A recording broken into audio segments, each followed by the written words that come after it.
मुगल इतिहास की सबसे ताकतवर महिलाओं में से एक महारानी नूरजहां। उनके बारे में एक कहानी बहुत मशहूर है। एक थियरी जो कहती है कि उन्होंने एक जुंटा यानी एक छोटा सा गुट बनाकर पूरे साम्राज्य पर कब्जा कर लिया था। तो आज हम इसी दावे की पड़ताल करने वाले हैं। चलिए मिलकर इस ऐतिहासिक गुत्थी को सुलझाते हैं।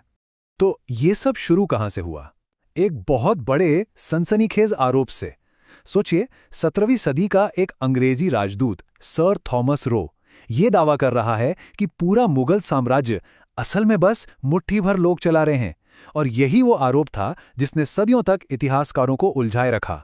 तो आज की पड़ताल का हमारा सफर कैसा रहेगा? सबसे पहले हम समझेंगे कि यह जुंटा थ्योरी आखिर है क्या।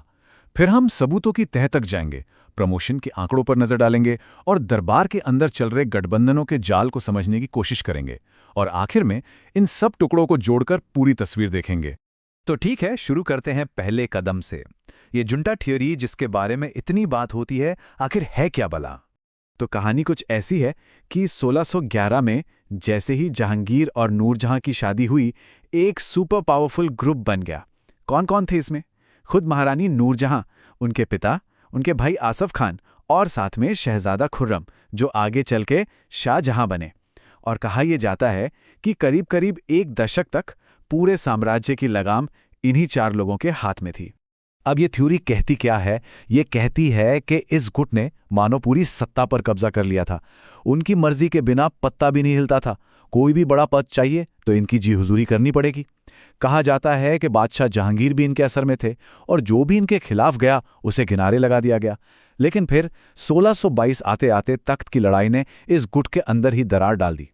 यहां तक तो ठीक है, ये तो हुई थ्योरी की बात। पर अब आते हैं असली मुद्दे पर, सबूतों पर। क्योंकि कोई भी ऐतिहासिक दावा तभी टिकता है जब उसके पीछे पुख्ता सबूत हों। और हमें यह सवाल पूछना ही पड़ेगा कि ये कहानी हमें सुनाई किसने, क्योंकि इतिहास लिखने वाले का नजरिया अक्सर कहानी का रुख मोड़ देता है। और यहीं पर बात दिलचस्प हो जाती है। ये पूरी जुंटा थियरी की नींव रखी है सर थॉमस रो जैसे यूरोपियन ट्रैवलर्स ने। अब सोचिए, ये लोग कौन थे? ये बाहरी थे जो दरबार में चल रही गपशप और अफवाहों के आधार पर अपनी राय बना रहे थे। दूसरी तरफ हैं मुतमत खान जैसे फारसी इतिहासकार। ये दरबार के इनसाइडर थे।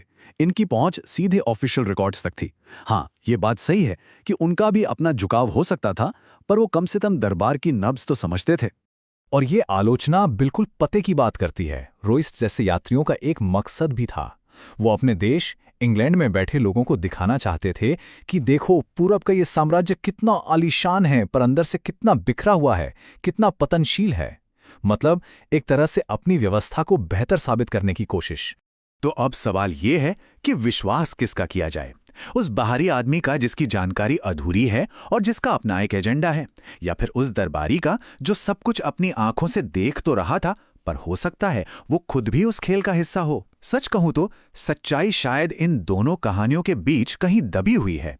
अच्छा, चलिए अब इन अफवाहों और किस्से कहानियों से बाहर निकलते हैं और सीधे सीधे आंकड़ों पर आते हैं। नंबर्स झूठ नहीं बोलते हैं ना? अगर जुंटा का वाकई इतना दबदबा था, तो ये दरबार में होने वाले प्रमोशन के रिकॉर्ड में साफ साफ दिखना चाहिए। तो क्या ये दिखता है? जरा इस टेबल पर नजर डालिए, ये तो पूरी कहानी ही पलट देती है। देखिए, आसफ खान जो जुंटा के सबसे अहम सदस्य माने जाते हैं, उन्हें 5000 का मनसब मिला। ठीक है, बहुत बड़ा पद है। लेकिन उनके सबसे बड़े विरोधी माने जाने वाले खाने आजम और खाने खानान, उन्हें तो 7000 का मनसब मिला, उनसे भी ज्यादा। और महाबत खान जो जुंटा के सबसे कट्टर आलोचक थे, उन्हें भी 4000 से ऊपर का मनसब दिया गया। ये आंकड़े एकाधिकार वाली थ्योरी पर एक बड़ा सवालिया निशान लगाते हैं। और बात सिर्फ इन 3-4 बड़े नामों की नहीं है। ये लिस्ट देखिए, खाने जहां लोधी, मुर्तज़ा खान, अब्दुल्ला खान और भी कई नाम हैं। ये सब वो ताकतवर लोग थे जो उसी दौर में आगे बढ़ रहे थे, और इनमें से कोई भी उस तथाकथित जुंटा का हिस्सा नहीं था। इससे साफ पता चलता है कि जहांगीर का दरबार किसी एक गुट की जागीर नहीं था। शाही कृपा कई लोगों पर बरस रही थी। तो अगर दरबार सिर्फ 2 खेमों में नहीं बटा था, एक जुंटा और दूसरा उसके विरोधी, तो फिर असलियत क्या थी?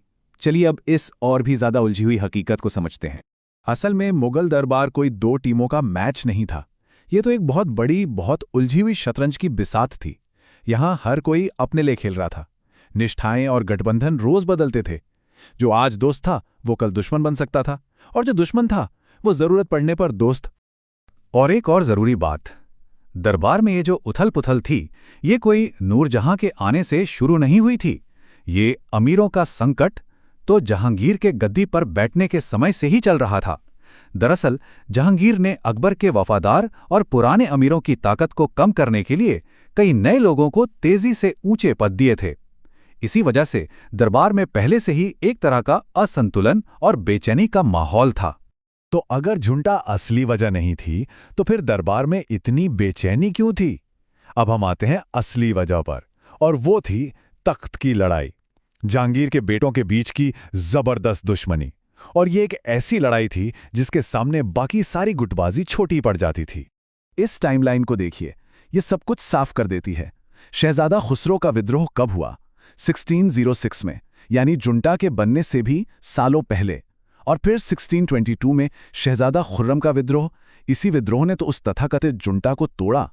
तो साफ है, असली और सबसे बड़ी खींचतान तो बाप और बेटों और भाइयों के बीच चल रही थी। और आखिर में इस पूरी अस्थिरता की एक बड़ी वजह खुद बादशाह जहांगीर का रवैया भी था। वो अपने बेटों की एम्बिशंस को ठीक से संभाल नहीं पाए। कभी एक को ज्यादा तवज्जो दी, कभी दूसरे को। जिस तरह से वो पद बांटते थे, उससे भी अमीरों के बीच होड़ और बढ़ती थी। तो ये मामला किसी एक गुट के दरबार पर कब्जा करने से कहीं ज्यादा बड़ा और पेचीदा था। तो सबूतों को खंगालने और हर पहलू को समझने के बाद हम आखिर किस नतीजे पर पहुंचते हैं? नूरजहां जुंटा की इस मशहूर थ्योरी का क्या होता है? अगर हम इसे समेटें तो ये थियरी 3 बड़ी वजहों से टिक नहीं पाती। पहली वजह, इसके सबूत यानी यूरोपीय यात्रियों के लिखे किस्से भरोसे लायक नहीं हैं। दूसरी वजह, प्रमोशन के जो सरकारी आंकड़े हैं वो इस थियरी के दावे को झुठलाते हैं। और तीसरी और सबसे अहम वजह, ये थियरी दरबार के सबसे बड़े टकराव यानी शहजादों के बीच तख्त की लड़ाई को पूरी तरह से नजरअंदाज कर देती है। तो हमारा आखिरी निष्कर्ष क्या है? देखिए, इस बात में कोई शक नहीं कि नूरजहां और उनका परिवार बेहद ताकतवर और प्रभावशाली थे।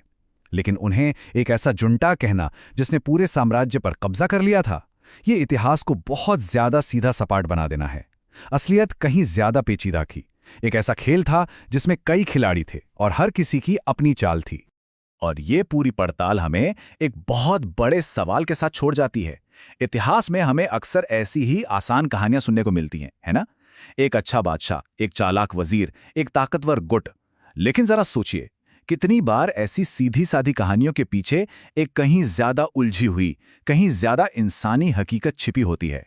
शायद असली इतिहास को समझने के लिए हमें इन्हीं उलझनों को सुलझाना पड़ता है।